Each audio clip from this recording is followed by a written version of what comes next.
Welcome to Garden Wise Adventures. My name is Malie and today's a beautiful day. It's the end of September. I live in Utah, zone 6/7, and it's time for another Plant of the Week video, and this year we're focusing on herbs. And today I wanted to talk about borage.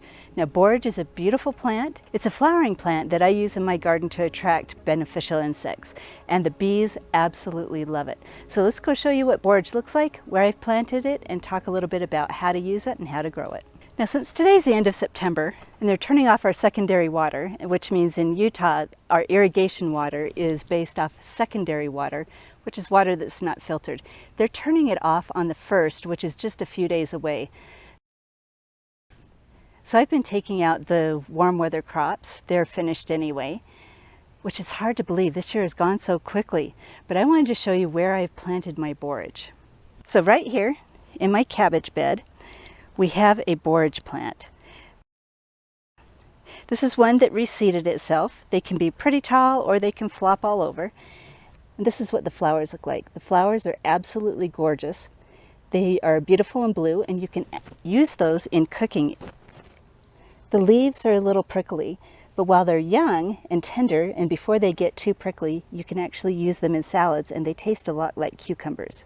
Now this is the end of the day, so we don't have too many bees out anymore, but the bees absolutely love the flowers on this.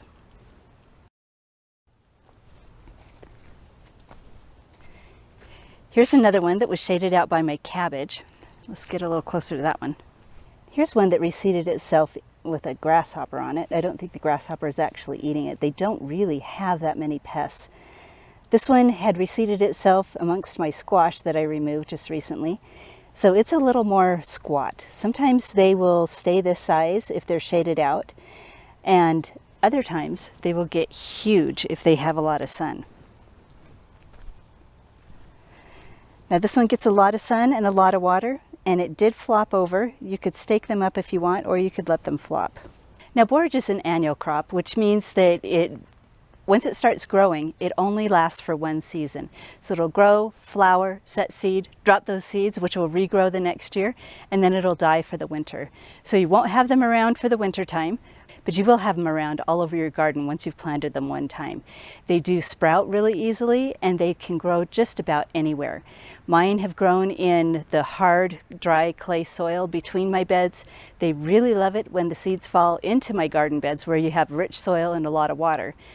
And sometimes they've grown in shade where they're a little wimpy and a little squat, but if they land in a good spot that's in full sun, they will get big.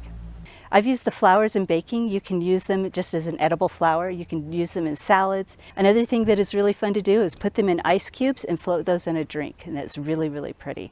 The flowers are absolutely gorgeous. Now I would love to hear if you've grown borage on your property and how well it does for you.